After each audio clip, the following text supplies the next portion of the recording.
Okay, I think I'm live. I think this is, and if you can hear me, let me know. If you can't hear me, I have a couple of other options up my sleeve.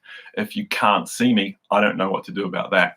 I think, anyway, hey, look, hopefully this will be saved in YouTube for prosperity, prosperity, and that we'll be able to access this later on, but just the first one of what could be a few, as I've got plenty of spare time currently in New Zealand, and I'm doing everything I can to not see people, not see people, but not bump into people and not catch up with people. I have a 8 days, excuse me. I have 8 days before I head back to the UK, back to family back over there. So I wanted to spend this last week and a bit catching up with a load of friends, A, locally, and then B, as I head up the North Island to get to Auckland, where I fly out of. I flew into Christchurch.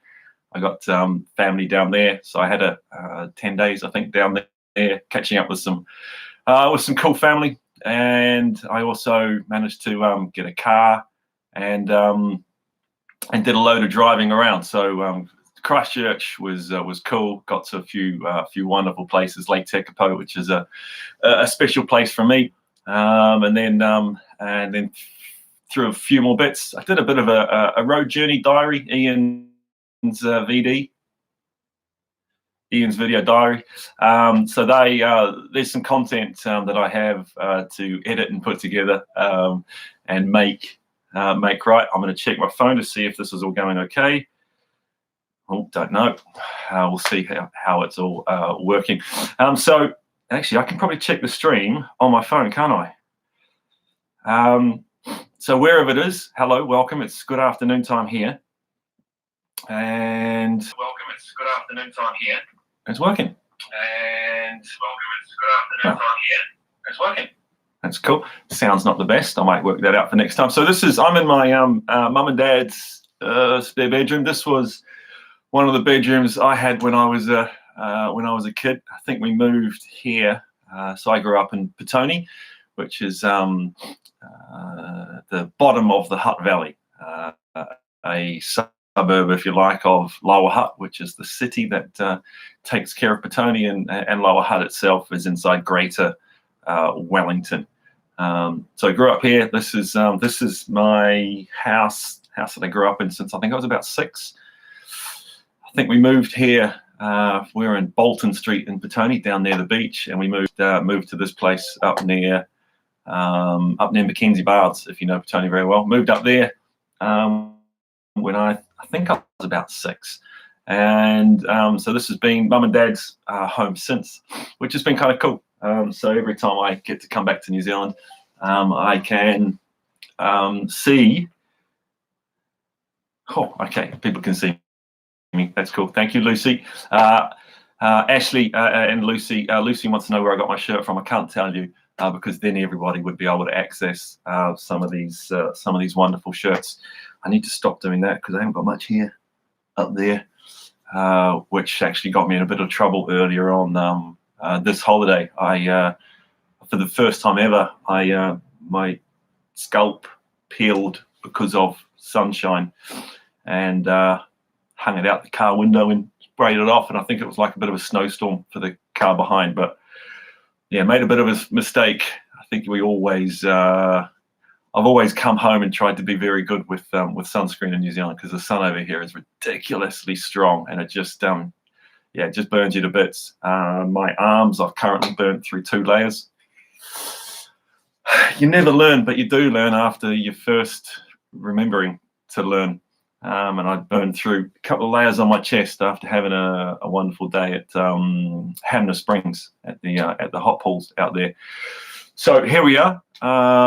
People are on a bit of a lockdown. I'm a huge subscriber to the let's lock ourselves down for a couple of weeks. Let's maybe extend it for 2 more weeks if we have to. We'll find a way. There's been worse sort of scenarios for people's lives. That was my lunch.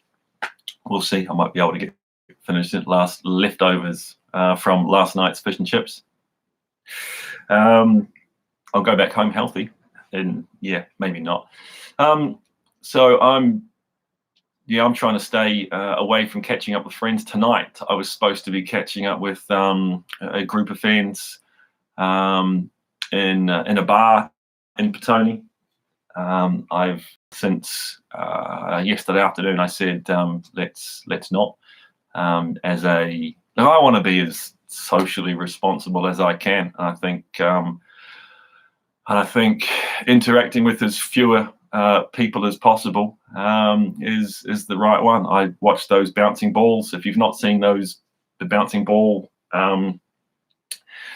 animation article, who was it? Washington Post, I think. Go and find that one out. And I would love us all to hang out in that model number 4, where you can't stop some people getting sick, but you can stop the majority of people getting sick at the moment. So I'm very much trying to stay in and only go out if I need to.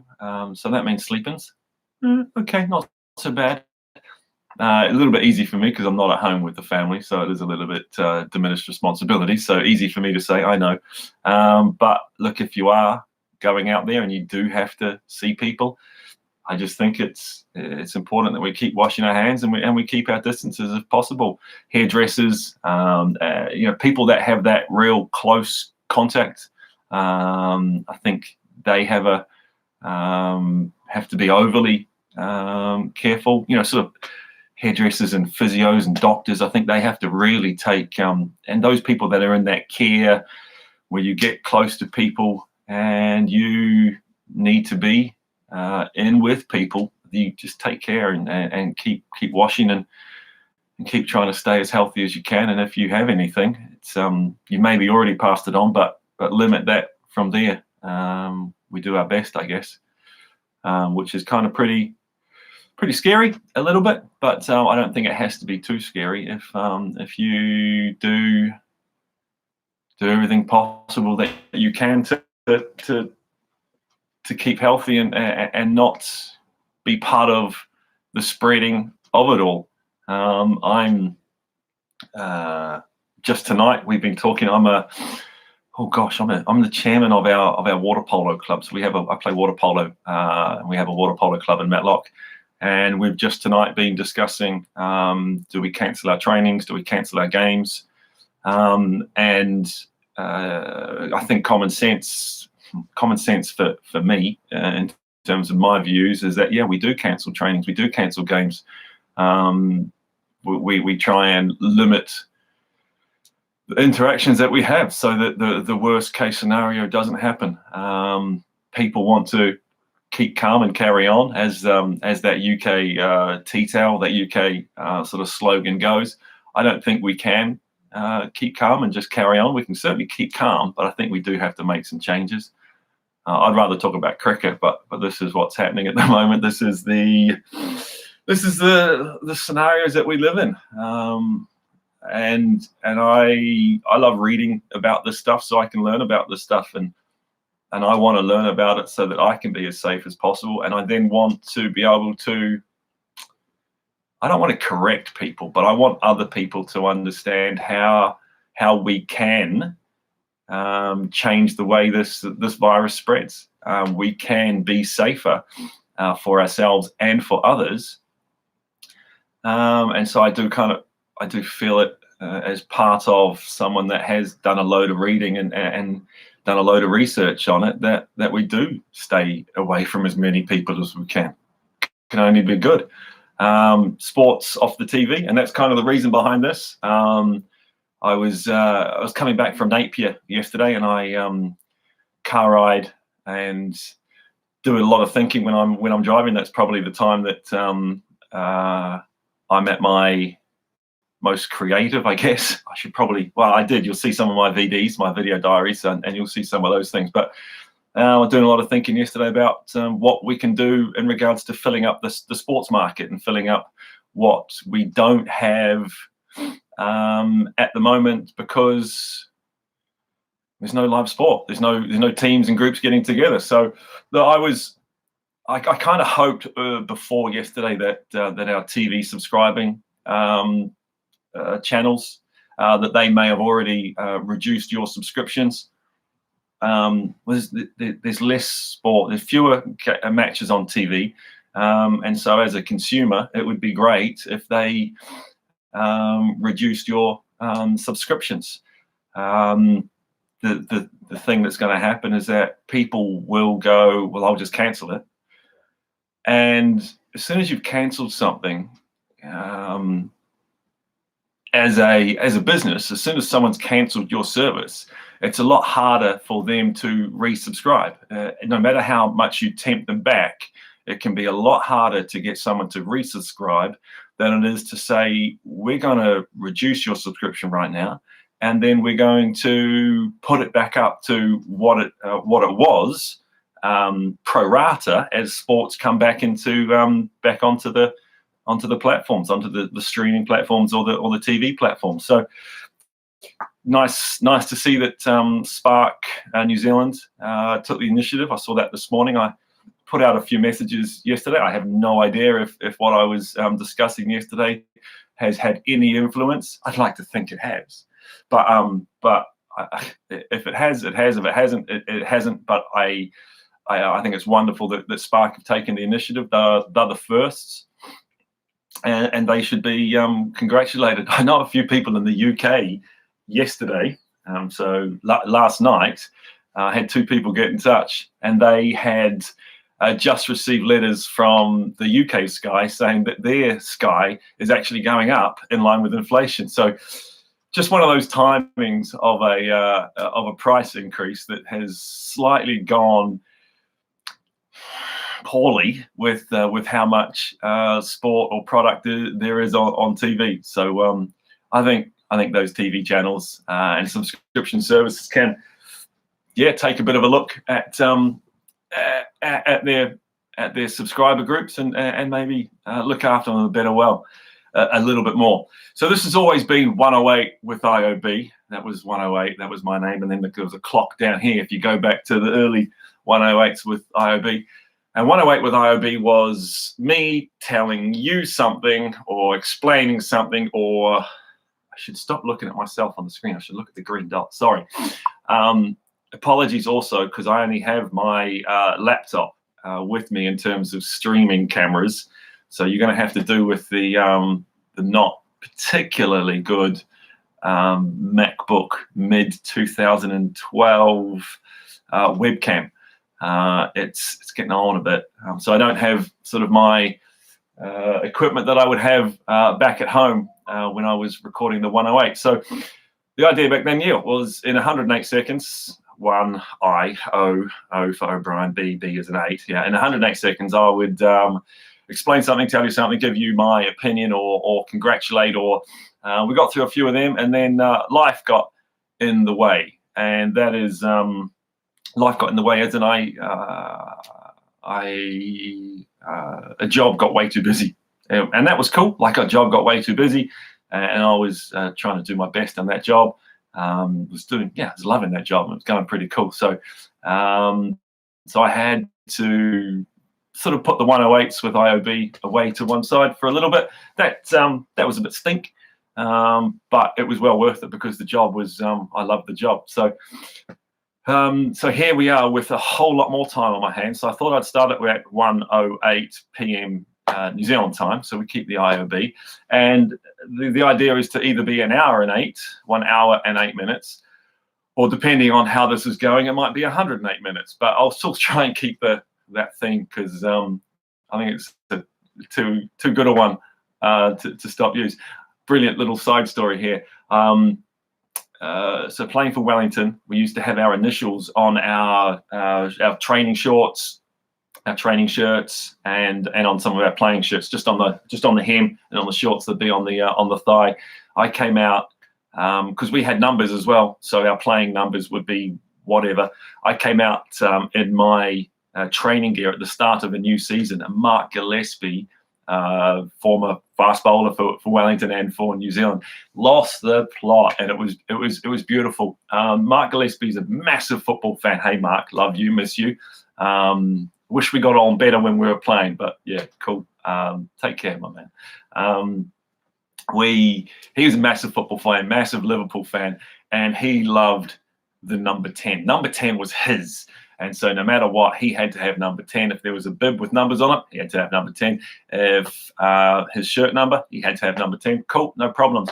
I walked down from the office, having picked up our new training gear for the season, and I had the number 10 on my leg and the number 10 on the bottom of my shirt.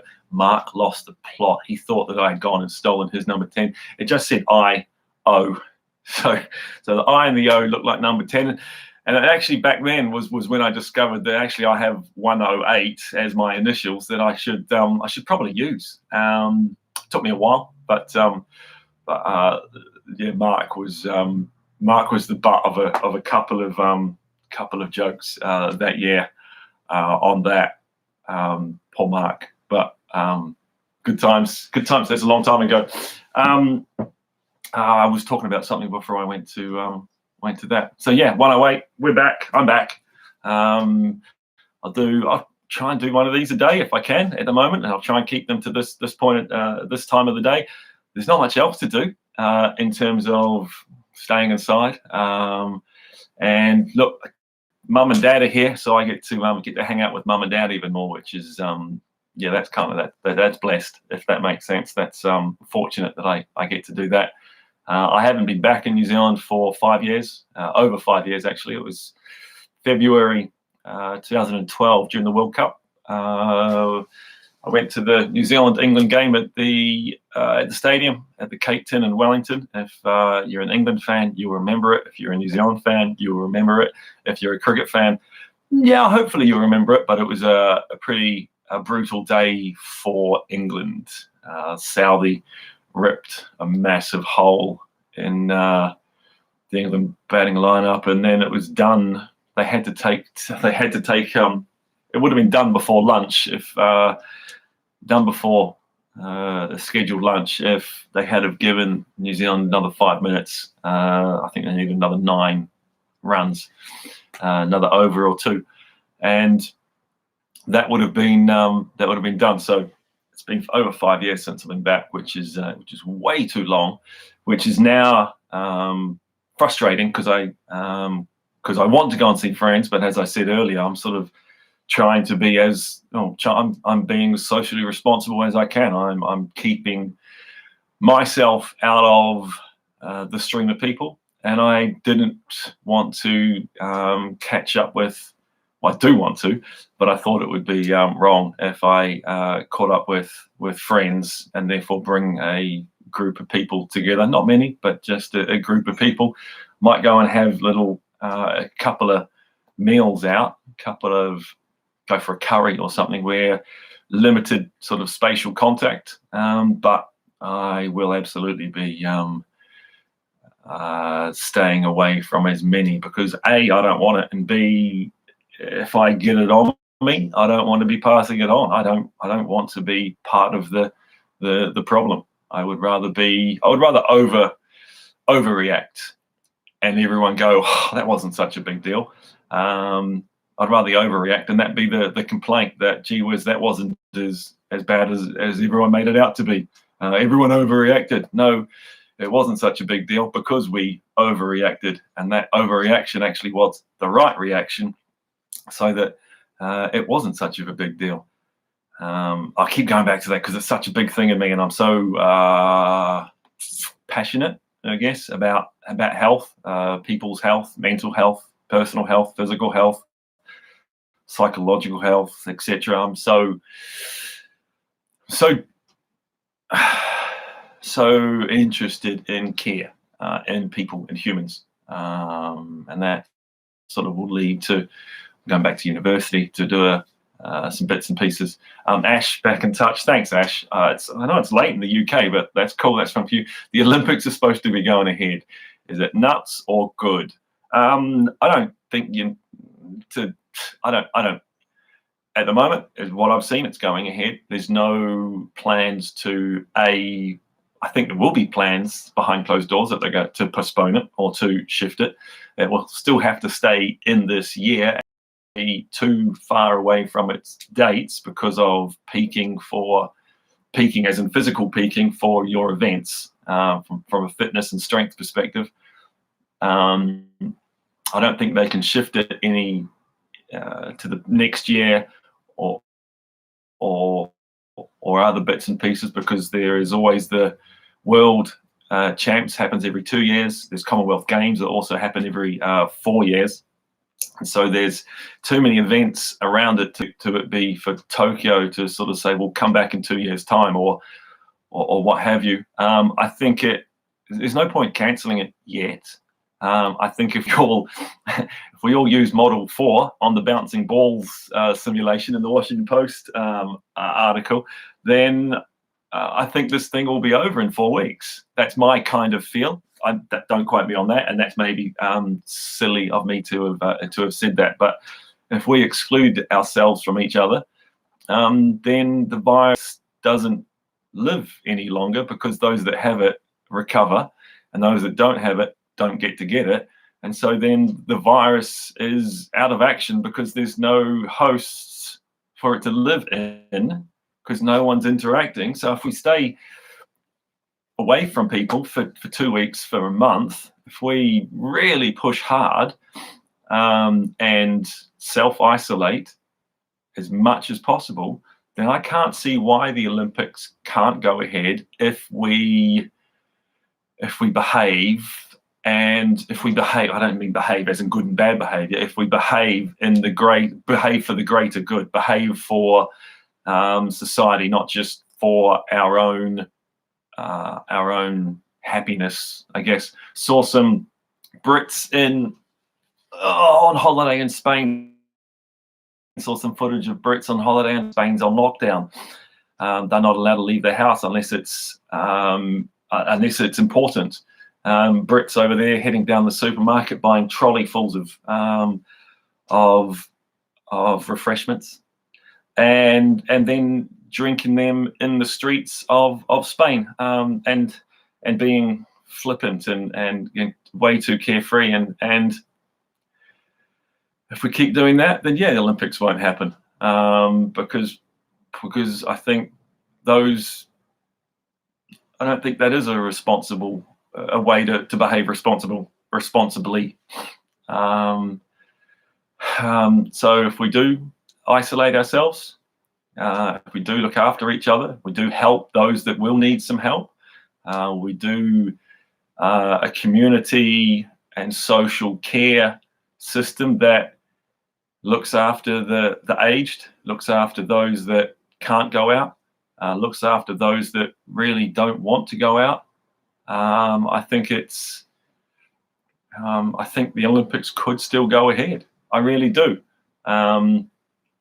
But we have to be well and truly over this by then. There is time, but I have a feeling it won't, because I don't think as a group of people, a population, we are stubborn enough to stay inside and not pass it on. I don't think we do.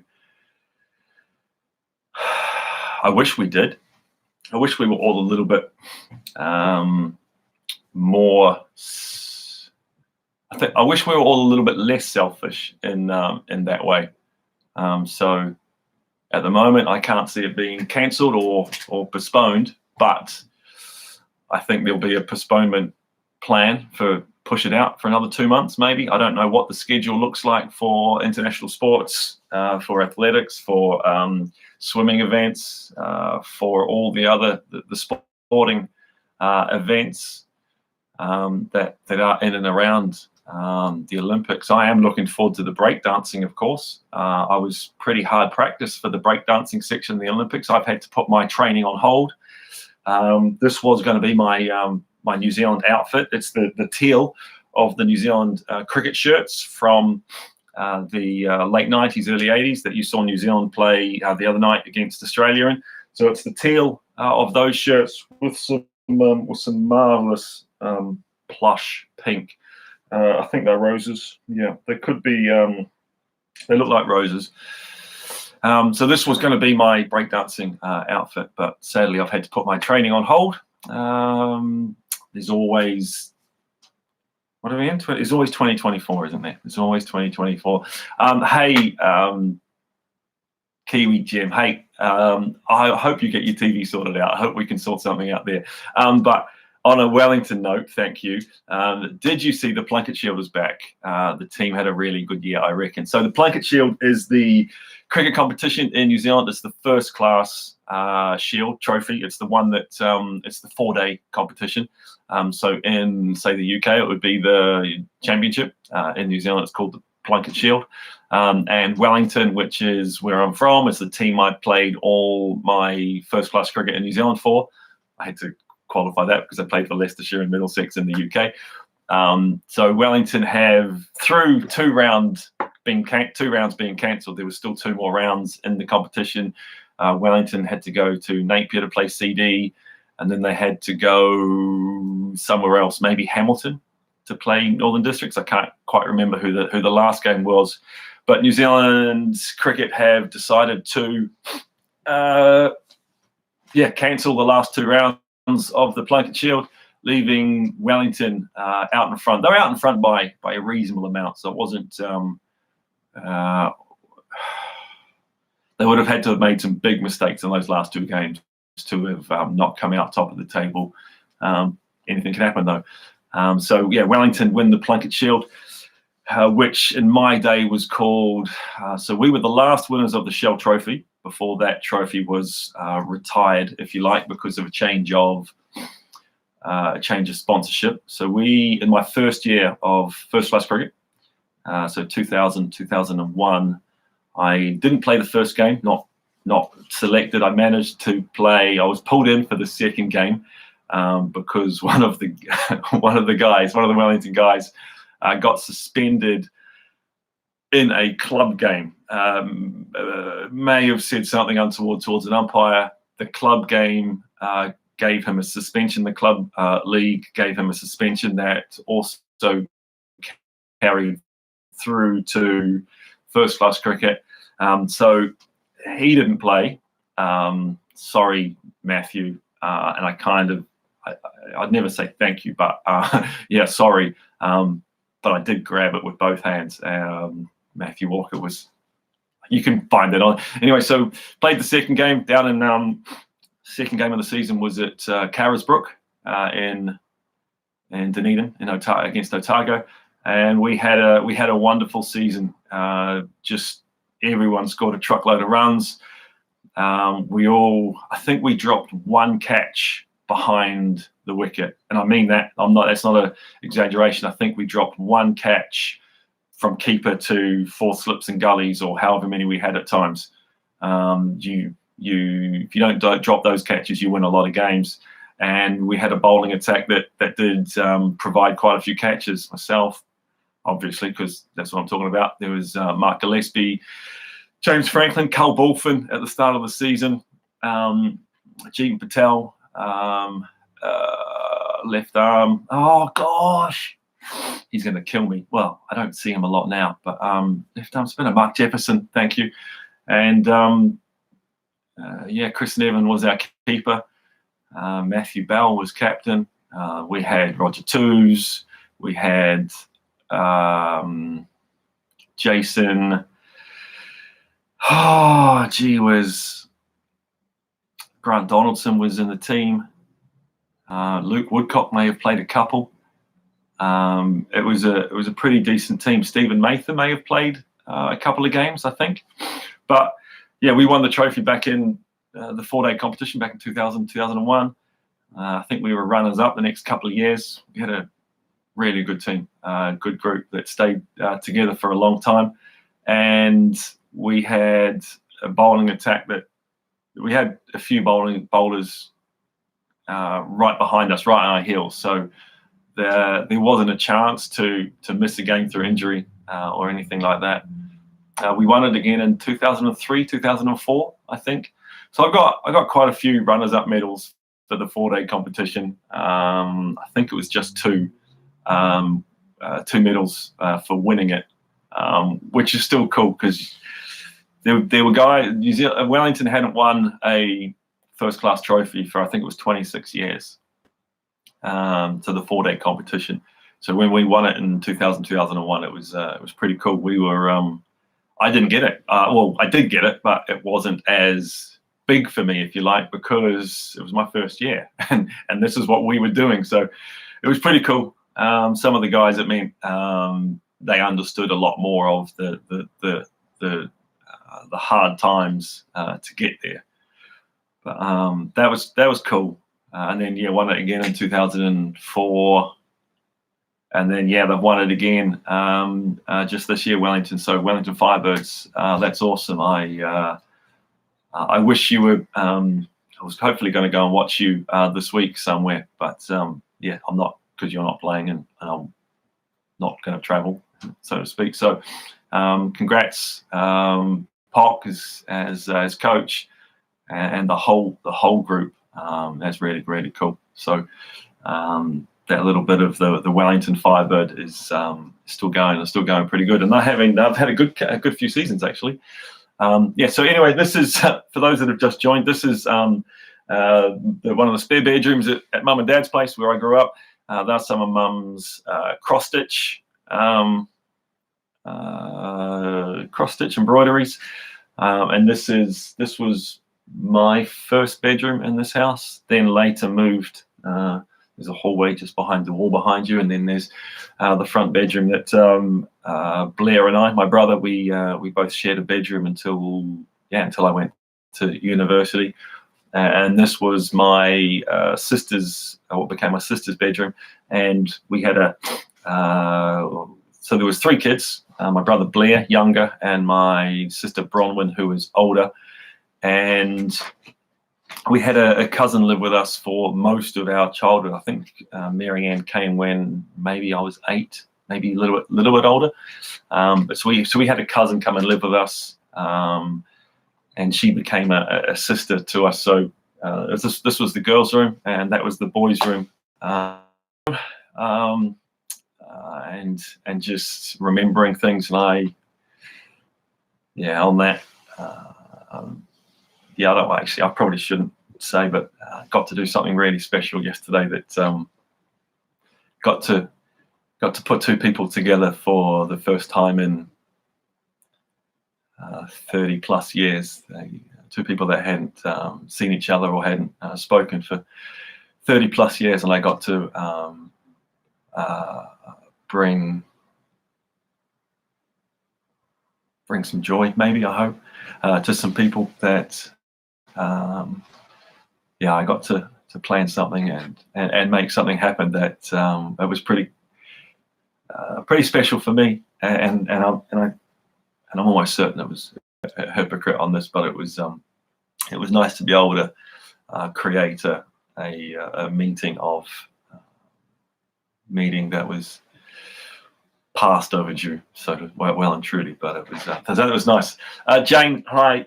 Nice to hear from it. You need a Firebird scarf. I've got some. Oh, Jane, sorry. I've got a.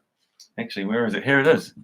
So Jane is wonderful. Jane knitted this for me, and I take it pretty much everywhere where I travel. It's my woolly hat.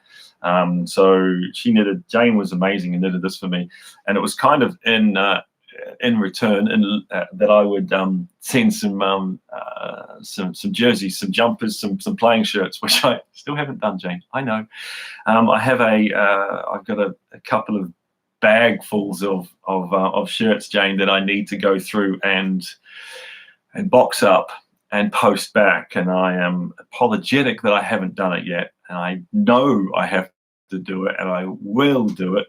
But I love this hat, and it's just trying to just shade some of the light on the lamp that's just here in front of me. So it comes in handy even when I'm not wearing it, and I do have to wear it more, although it's a little bit warm in the sunshine. I have another couple of hats I wear. Thanks, Jane. Might have to break out the needles. No, you don't have to.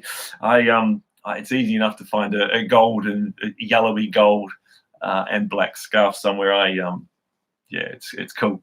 It's cool. Petone, she says also, Jane, the river era of the hut. Oh, it's just great. Petone's just amazing. So Petone's where I grew up. It's where I spent all of my childhood. It's flat in between two big sort of sets of hills that then go up and meet at the top of the Hutt Valley. And so I've been blessed to have lived on the flat, which is pretty cool, because 150 meters down the road is Petone Rec, which at times there are 5 games of men's cricket happening at once. That's how big the place is. There is some overlapping boundaries. You may be at point in one game, at square leg at the next, so it can be a little bit hairy. But there can be 5 games of cricket going on at once, so that's quite a spectacle on a weekend, on a Saturday afternoon. Swimming pool almost directly across the road. Rugby and softball park across the road from Petone Rec.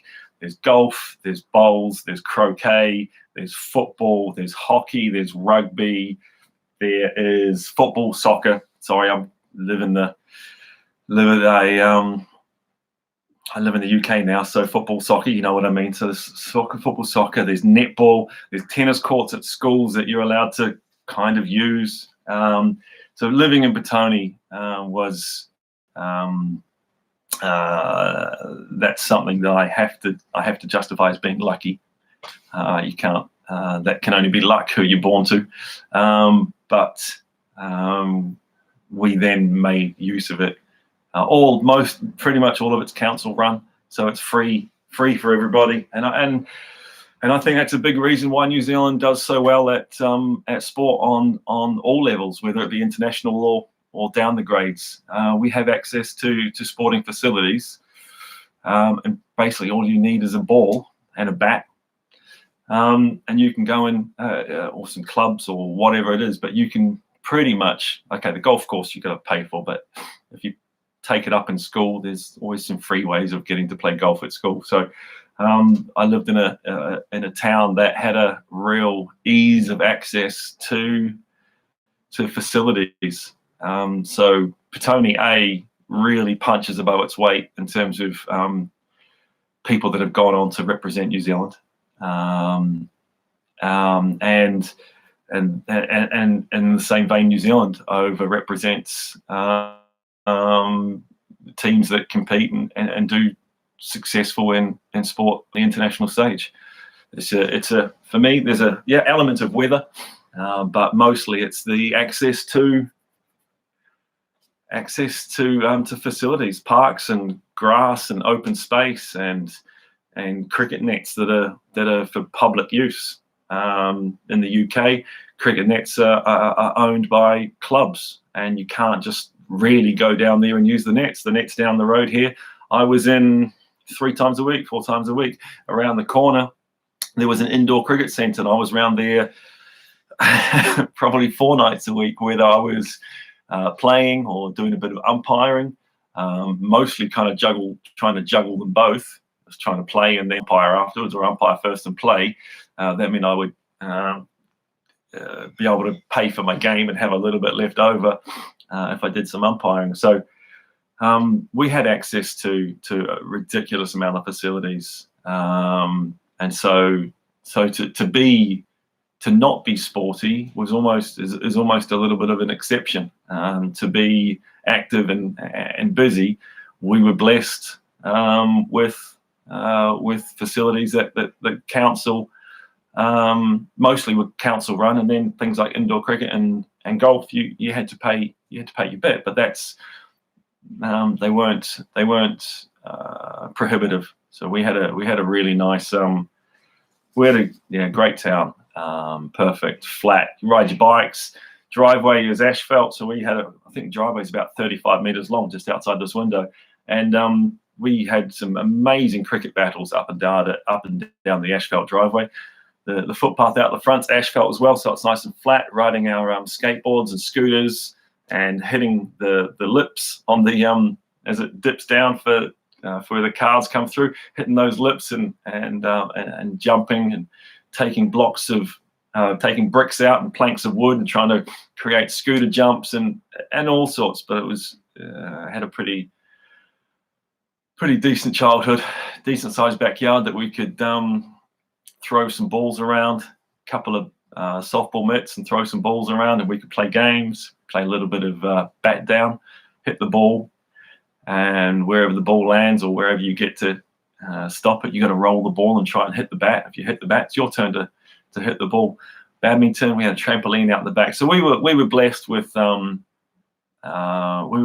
access. We were fortunate that at the time, Mum and Dad moved out here. Well, Tony was very working class at that time. They moved out here, and Tony's just gone from strength to strength, and it's now turned into it's now probably moved towards more middle class. Petone has, and as a family, I guess we got to move with that and enjoy the benefits of a town that was increasing its size and its care. The people that lived here, I had a school that burnt down when I was at school. My classroom got burnt down, and I had a Star Wars cap and pencil case, and I got given them by my Uncle Ian. And they were left in the class overnight, and the school was burnt down. And I didn't get my. It was a Empire Strikes Back cap, and I never got that cap back. I could see it when we went down to the school after it had been put out, and I never got that Empire Strikes Back cap, sort of trucker style. Geez, it would be cool right now. That cap would be dirty. Blue mesh, white front, and the Empire Strikes Back emblem on it. That hat would be so cool now. But yeah, that was lost in the fire. Pencil case was obviously melted, plasticky, but the hat lived somehow. But we couldn't go into the school and couldn't go into the classroom and get it. So school burnt down. So what happens is other schools just go, all right, cool, come and share our facilities, and it was really easy. We had a real nice, caring society. From where I grew up, it was you're oblivious to all that when you're a kid. You just don't you take it for granted because you don't understand. You're I don't want to say ignorant, but you don't have a clue. But I look back now and born lucky, as that Pearl Jam song goes, the white male American.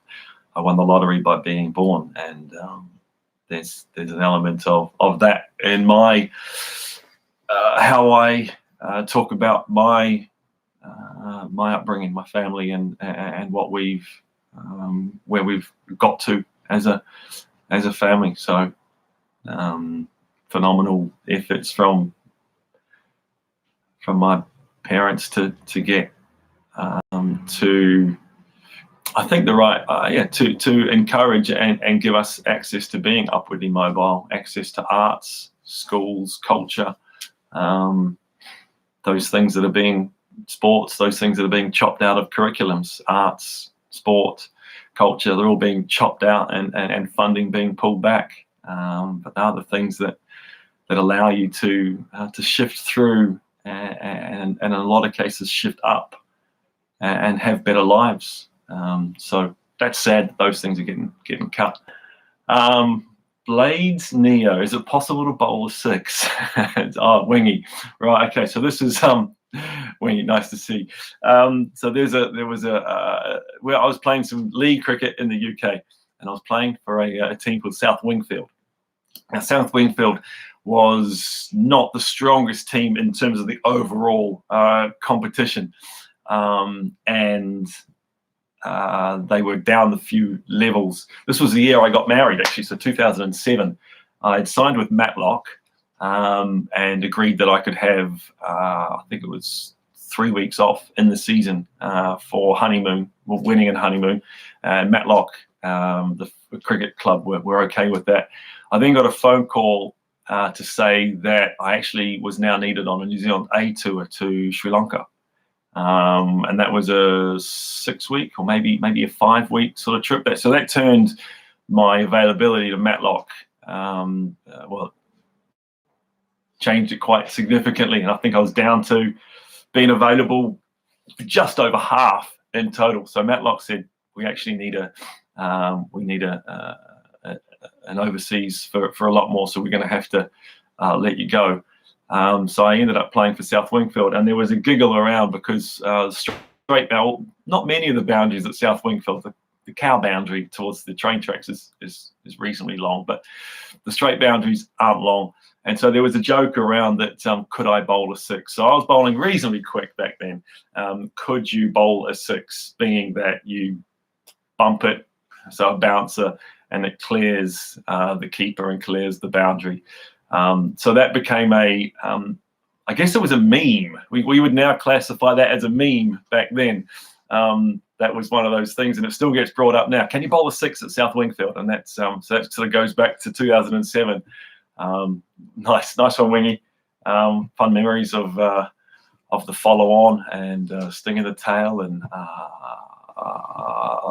the forum, the follow on. That actually that was the place I first published my blog.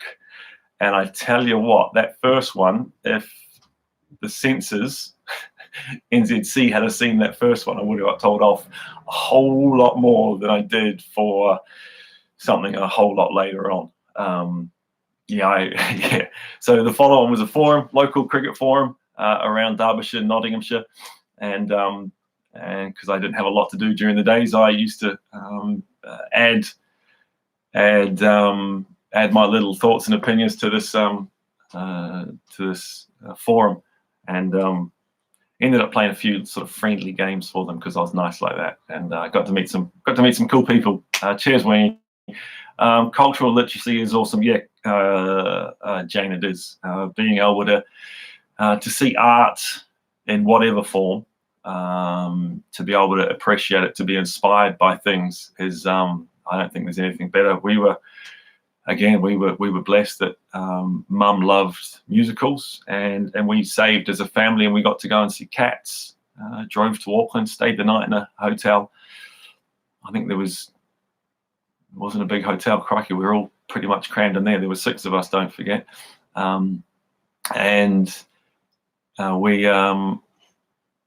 We got to see Cats, and we did it again a few years later when Phantom came. So we got to see Phantom, which was kind of cool as well. So there were things in my life that I look back now, and I'm so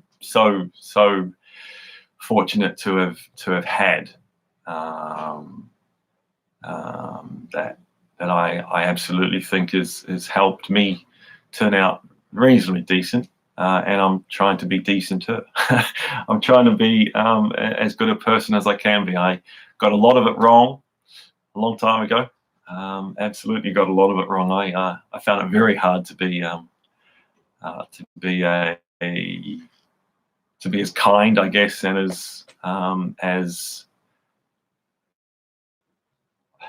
I think I found it hard to be kind. I found it hard to be nice because it was too hard. It was easier to be an idiot, to be a dick. So I had to change. Yeah, it's still changing and doing my best. It doesn't always work. Peter Sains, do you like Mike Bloomberg or Donald Trump? Neither. Is that okay? I'm a Bernie Sanders man. In fairness, I'm a Jacinda Ardern man. I'm a Bernie Sanders. I'm a Angela Merkel. You can call me what you want. I'm pretty much left. I love a healthcare, a social system. I love if you want to blow it out and overboard and call it socialism, I don't think we have to do that. But I love the ability that to earn and to pay tax is a privilege. I don't want to get too political in my first one, but the ability to earn and pay tax that's a gift. That is a privilege to pay tax. And I would love it if Bloomberg paid all his tax, and so would Donald Trump. But they end up chasing the smaller people for their tax bills, don't they? Not the bigger ones that can afford it. I see that a major airline, maybe a New Zealand airline, is going to possibly have to cut 30% of its staff. That's after posting 297 million profits last year. Just be better than that. There was talk about one of the TV subscription services in New Zealand having to make cuts in staff. They made 190 million, I think it was, last year. No more than that. I think it was. Yeah. And it's like, well, you can eat up when it's bad times because it's okay when it's good. And I would be disappointed if there was staff laid off because of, say, around with this virus. When companies are making those sorts of profits, those profits are there as a backstop at times. Those profits are there as a launching pad, and that's why I always saved. So I had a launching pad or a safety net, and I can't see why it wouldn't be different in big business. Treat your own bank account where you pay your tax because you're privileged, and then you save if you can, and you use that as launching pads or safety nets. I think we do okay. Yeah. So,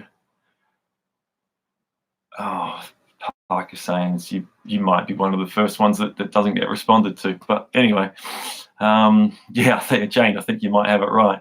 I think Parker is a bot. Do not engage. I think it may be right. Anyway, I'm a Bernie Sanders guy. I love this guy. Yeah, the 1%. I love him. I think he's brilliant. I think he could do good things. I really do. I love it how New Zealand is so far.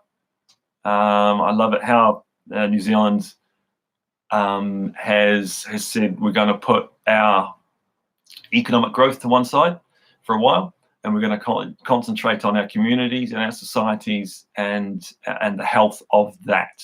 I think that's an important, one of the most amazing things that's come out of the tough times that have been in New Zealand. It's just over a year since the shootings, the massacre down in Christchurch. I've seen the mosque when I was down in Christchurch. I understand. I see how close it was to the cricket facilities, Hagley Park, and where the Bangladesh team were very lucky, but so many other people weren't, and it was, it's horrible. And I think New Zealand, we have to put aside a little bit of our economic growth so that we can grow. This is all my opinions, and that is fine. If you don't agree with my opinions, I think we need to look after our society a whole lot better than we need to look after our big business. I see these new housing rules. I'm not sure what they are quite completely in terms of keeping our landlords having to keep houses, their rental properties warmer. And I see that the opposition party leader wants to reduce those new laws, those new bylaws, bureaucracy, whatever. I'm not sure. I can't remember the exact word, but the opposition leader wants to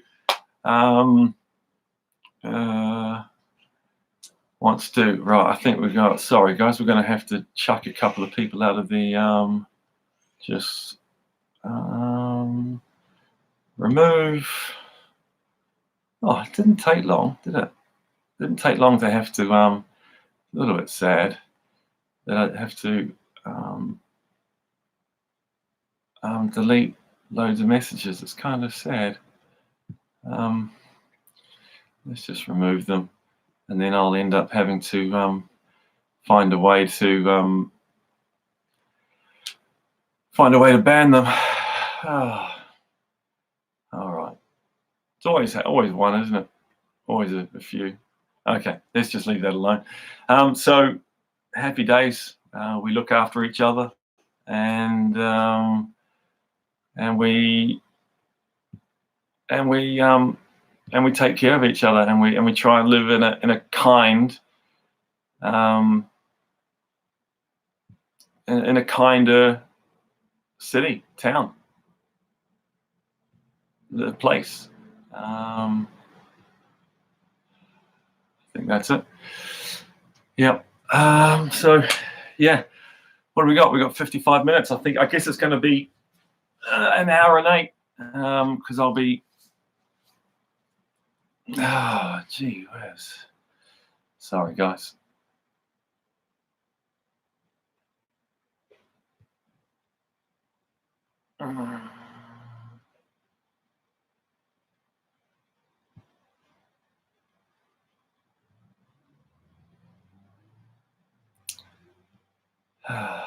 Sorry.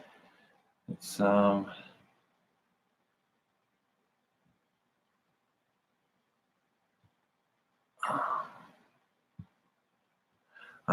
I think we're good. Yeah. So yeah, not a lot of sport going on. I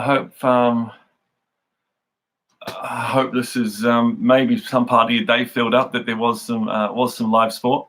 Would love to, if there's any other bits and pieces away from politics and viruses and we could talk a bit more. Cricket's good. New Zealand cricket is pretty cool. I'm loving what's going on there. I look at their team and I look at the culture. I look at what's going on with the team, and it seems like there's a lot of love for each other in the team. I look at the like that. So I'm going back to university. I sort of mentioned that a wee while ago, but I'll be going back to do an MSc psychology. So Masters in Science Psychology, something I've wanted to do for ages, for such a long time.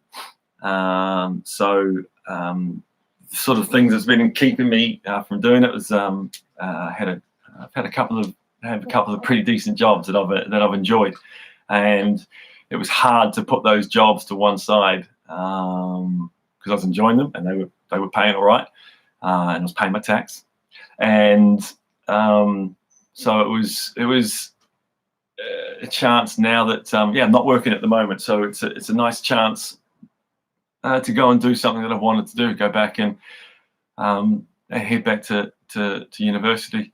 So there's a few oh my word, yeah, this is awesome. Yep. So go back and spend some time looking at people, and I love, like I said way back earlier, I've always enjoyed studying people.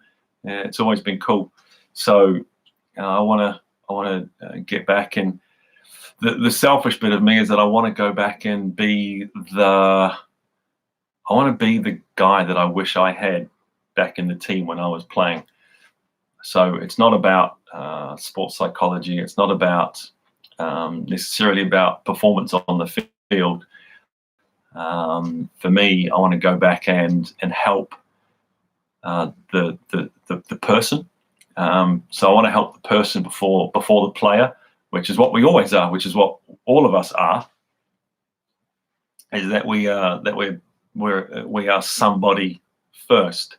And so why this is so important to me is that because when I was playing, going through the transition from being pretty decent at club cricket to then doing okay at the first class level, and then to having a short-ish career with New Zealand was, I wish I had some more help as a person.